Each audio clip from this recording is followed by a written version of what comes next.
I'm Dan Wire. I'm the head of crisis communications here at Mandiant, and I'm joined by Beth George, a partner at Freshfields. Beth, thanks for joining us today. Dan, thanks for having me here. Can you tell me a little bit about your role and what you do during an incident? Sure. So at Freshfields, I'm the head of the Global Strategic Risk Management practice, which means I work with clients to prepare for and respond to some of their biggest incidents, including cybersecurity incidents. So a lot of what I do is help clients think through what could be the worst case scenario and how do we prepare for it.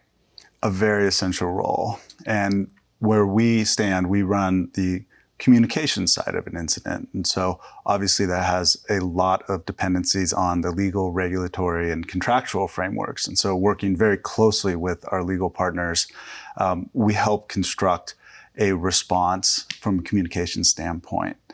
We're here today to talk about how AI is changing all of this.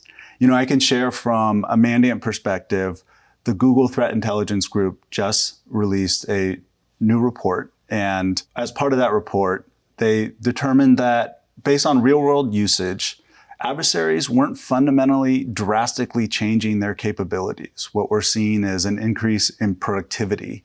And that could be better research, could be up-leveling of skill sets, could be improving automations. What are you seeing from an AI perspective on the incident response side? That makes a lot of sense that the adversaries are using AI the way we're using AI to increase our productivity and efficiency. We're seeing sort of about the same, right? We're seeing the threat actors be able to use AI to help around the edges, but nothing radically new. One area I'll point out is spear phishing emails. We have long told individuals, to look out for grammatical mistakes, to look out for formatting errors. With AI, the ability to create incredibly realistic spear phishing emails has increased. And so some of those trainings that we've done for employees are not as helpful as they used to be. The second area that we're seeing is impersonation. Now, we've always had threat actors impersonating other individuals, either through business email compromise or setting up similar email accounts. But now the fake voices, fake videos, deep fake videos are also in the threat landscape. So it's not wholly new tactics, but it is a little bit more sophisticated. And we need to educate our employees and our responders to be able to identify sort of this suspicious activity on a new level. Yeah, it could certainly be very intimidating for a junior level employee to get a call from the CEO or a video chat from the CEO potentially saying, hey, transfer this money out. That's a lot of pressure on an individual. From that same report, we also see expanding awareness across the organization. And for the North Korea workers, for example, are using generative AI to produce better resumes. And so on the HR side, we got to make sure that they're fully trained up and be on the lookout for potentially malicious resumes that are coming in from North Korea, but look like a native worker or somebody with a great skill set. It's just expanding the entire risk across the organization. That's an important insight. I wouldn't have thought about the resumes coming in as a way to get in the back door, but I can see how that would be really helpful to the adversary. Yeah. Overall on the response side, I think when we look at a longer time frame, adversaries are always going to use the tools that are available to them to increase risk to the entire organization. And so where it started off with a very technical deployment of ransomware, for example, they moved to exfiltrating data and using public means, the media, social networks, the dark web, to increase the awareness of that exfiltrated data. And ultimately, what they're trying to do is accomplish their mission. If you're a financially motivated group, that's to get paid. I think generative AI is the next step in that, and potentially a very powerful tool, but also a continuation of they're trying to accomplish their mission and they'll execute it however they can and as best possible. And this is getting really, really challenging on the response side.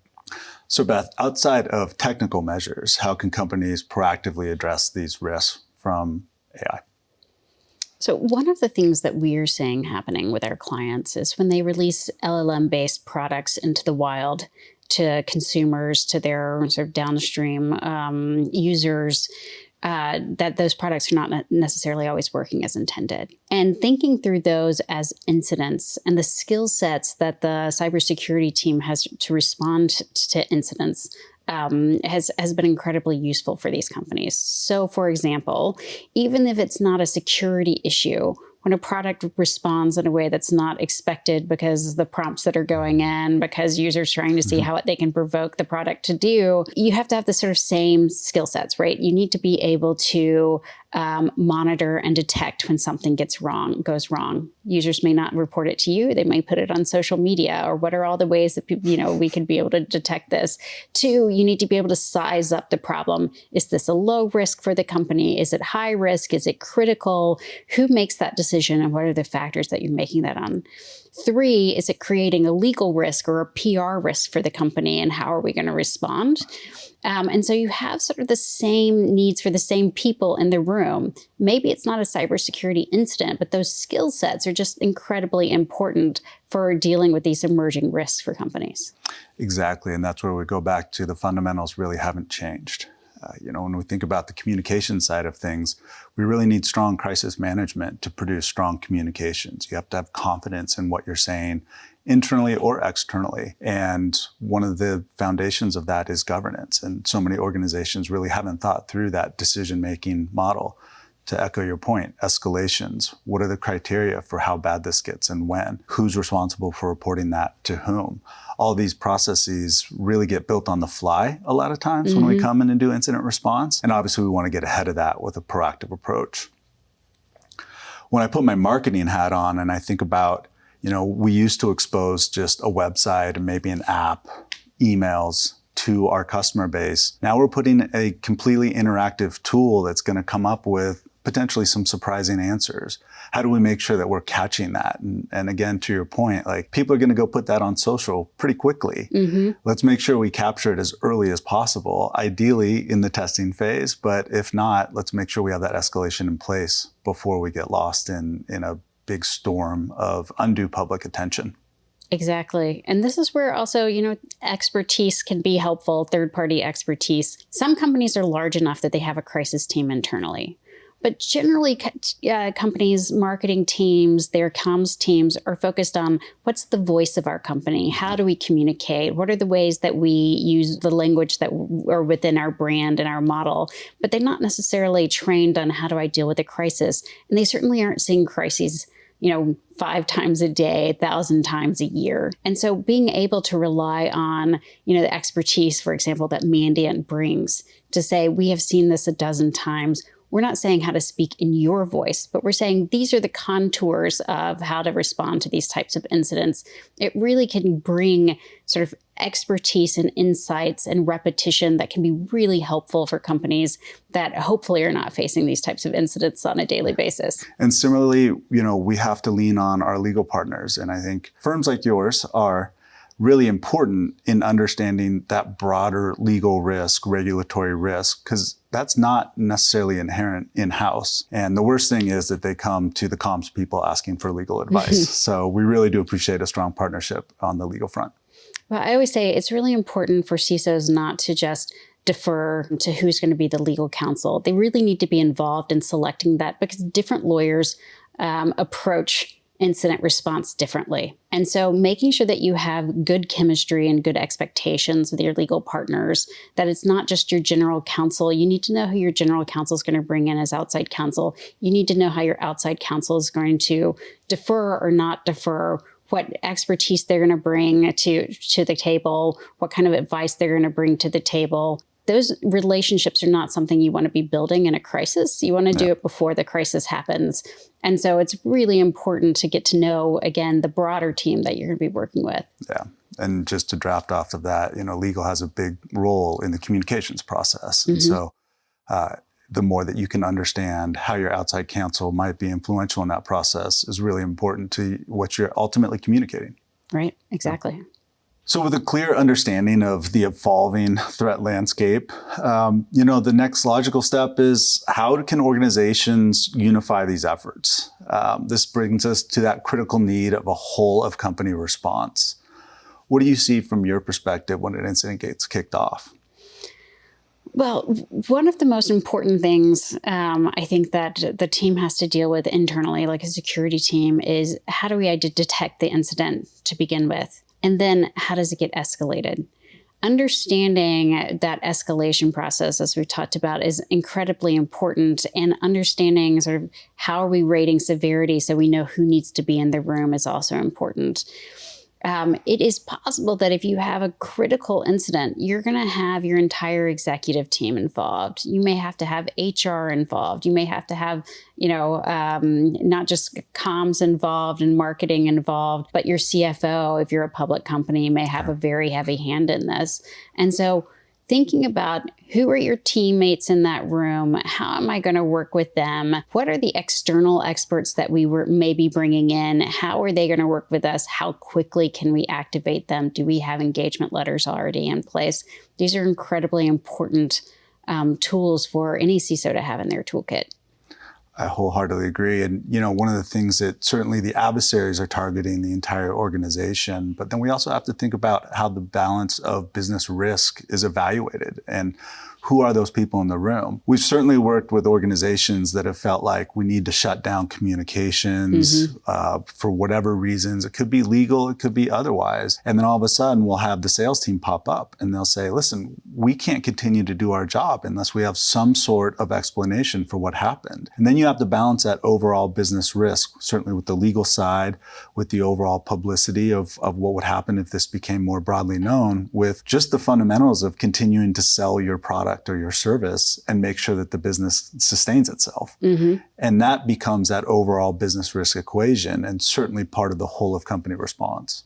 Absolutely. There's often an instinct, particularly from the legal side, and I'll own it, that, if we stop talking, it mitigates all risk. And I think having gone through enough crises response over the years, mitigating all legal risk just isn't possible, one. And two, it's not necessarily always desirable. Sometimes what you're trying to do is balance this business needs against the litigation risk. And sometimes the business needs are so much greater. And so having those conversations, having those scenarios in advance, knowing your team and whether or not they're flexible and they're able to sort of help you navigate that balance, and knowing when there's a conflict among the team, who's going to be the decider is going to be incredibly important. Very much so. And making sure that everybody has that voice when they need it.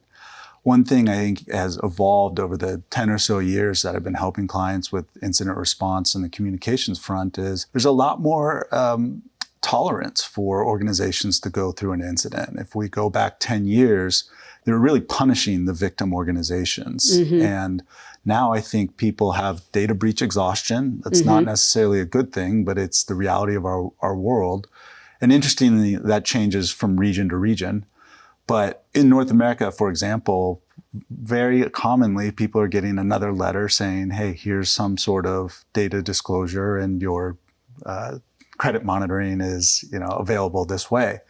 But what they really are looking for is some honest level of transparency from those organizations and making sure that they're just clearly communicating what happened and that they're not hiding things. That doesn't always align to a legal response, but it's fundamentally what helps make that organization successful in the long run.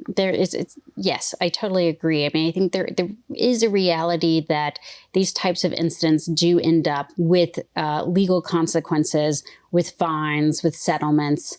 But more than that, I think most companies are concerned about consumer trust, whether that's B2B and it's, the business partners you have, or whether it's B2C and you're, out there in the public, your ability to respond quickly, to provide facts that are not going to shift are going to be incredibly important in how you communicate that, because losing that trust from your consumers may have a worse impact on the customers than the litigation you may face or regulatory inquiries you may face down the line. I couldn't agree more. I mean, one of our primary communications objectives is never let the communications get ahead of the investigation. Anything that we share from a victim organization perspective has to be known good.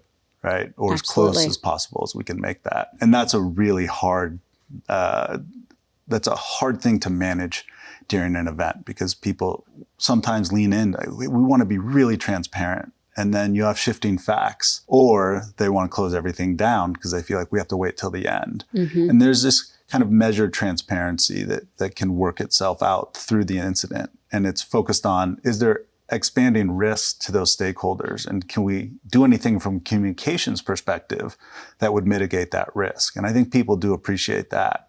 Otherwise, we want to make sure that we're darn sure about what's going on. Absolutely. Absolutely. And from the legal perspective, the things that we're thinking about is, if you have your sales team talking to 1,000 customers and you're a public company, are you now talking to the market? Do you also need to be doing an 8K at the same time? Those kinds of legal pieces are not just about what you say, but who you're saying it to. And that's why it's important to have your legal team in the room to help you sort of have that global view of moving this piece on the chessboard may impact these other things, and we need to do them simultaneously. And yeah, to that last point, the order of operations becomes so important. When you file an AK, you have certain media organizations that are going to look at those and report right off the bat. If your customers are reading about that in a financial news journal or from a media article rather than hearing from the company directly, it really does have an impact on the overall event and how they feel like they were part of the communications or that they were hearing about things kind of third hand. Absolutely. So Beth, we both spend a lot of time running tabletops with clients, and we both know that's a great way to test their ability to respond to an incident. What are some of the key takeaways and insights that you've gotten from running tabletops over the years, and what can you share today? I think my favorite story to tell is when I was doing a tabletop exercise with a client where we had certain amount of information, but we couldn't go to their customer base and tell them the full set of information. They were a B2B company. And I very much remember a moment where the vice president of sales said, "You can't make me keep secrets. I can't know this information and not be able to tell it." And we realized that in an actual scenario that, I mean, it was a good insight on his part, and it was nice that he knew himself, but that we needed to limit communications within the team, that if he was expected to be external facing, that what he needed is to only know what he was allowed to tell and not have to keep secrets. So it changed, in a way that you wouldn't expect. We didn't have enough people in the room. We realized we had too many people in the room. Yeah, that can always be the challenge. What is that right mix of individuals? And then making sure that you have trust among the working group. And it's quite an admission for one of those partners to say, "Hey, I'm not sure I should be part of this." I think when we go in and you can feel a different sort of approach from maybe two parts of the organization, or interestingly, sometimes it's comms and marketing might feel very differently about how much information is going to expose. One of the consistencies that we always see is the challenge around ransomware and payments. How do you approach that, and what have you seen? Well, I've definitely had a CISO tell me, the reason we're doing this tabletop exercise is because I'm going to establish that we will never pay a ransom. And then we set up a scenario where the pressure was incredibly high, the fees are very low. We get in the room, the CFO points out, we actually have insurance that's going to pay this ransom. And the president is like, why would we never pay the ransom? Of course, we're going to pay the ransom. And so it turned the entire scenario and what the CISO thought he was going to get out, upside down. So really running through these scenarios end to end and understanding, for example, which I don't think we knew going in, that there was going to be insurance, that it was going to cover this ransom demand, really changed what the anticipated outcomes were going to be.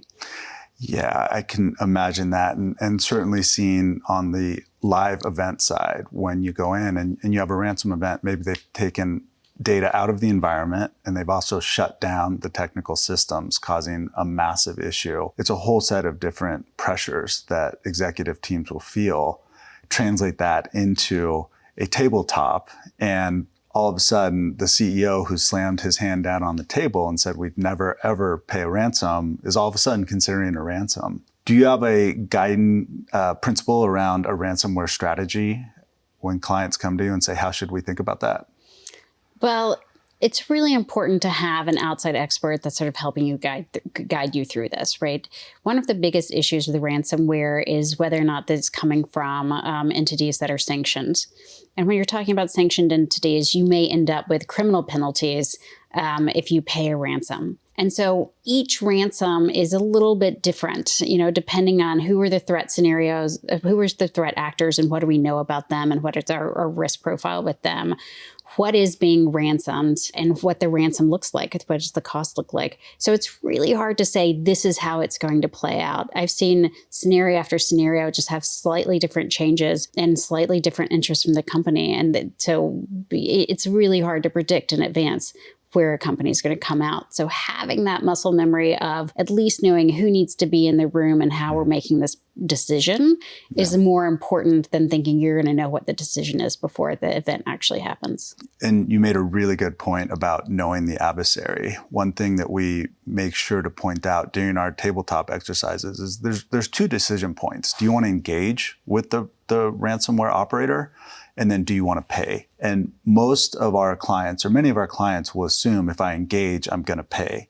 The reality is that engaging could draw out the negotiation process, and it could draw out their disclosure of data, or it could ultimately impact how confident you are that they got what they claim that they got, right? I mean, a ransomware operator will come at you and say, this is the worst case scenario. They'll make up whatever data that they can make up. It might be legitimate too, but they're going to try and make it look as bad as possible. Absolutely. And so you can't assume that that is necessarily what they have. Through that engagement process, and to your point, bringing in the right negotiators, people that do this, that have intelligence on each individual group, can really inform that overall decision. And then you get to the pay, don't pay. And that becomes another decision point as well. I agree. And oftentimes you have 24 or 72 hours to respond in advance. And one of the things that your lawyers are not going to want you to do is have someone at the client, someone in your company corresponding with that individual.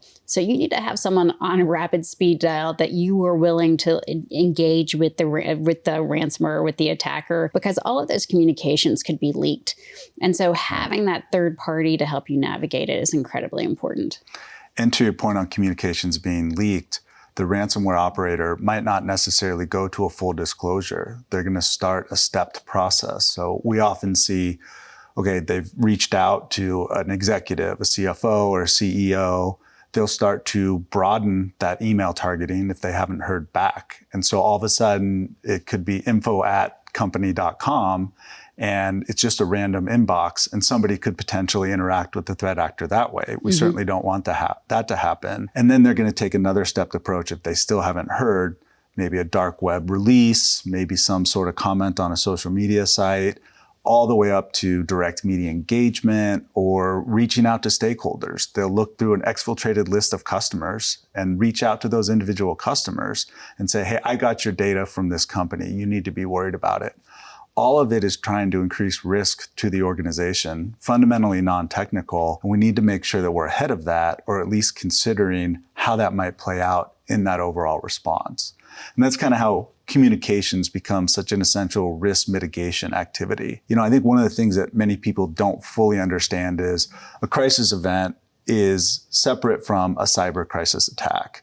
And when we go in, we're really looking at an adversary with hands-on keyboard, and they're trying to make the situation worse. And they're watching the communications that come out from the company. And if they don't agree, sometimes they'll make a public dispute about it. Again, that's not a great scenario, because then you're arguing with an adversary that has no skin in the game. They can make up whatever they want, and you're beholden to the truth. The other thing that organizations really get tripped up on from a communication standpoint is the pace of a forensics investigation.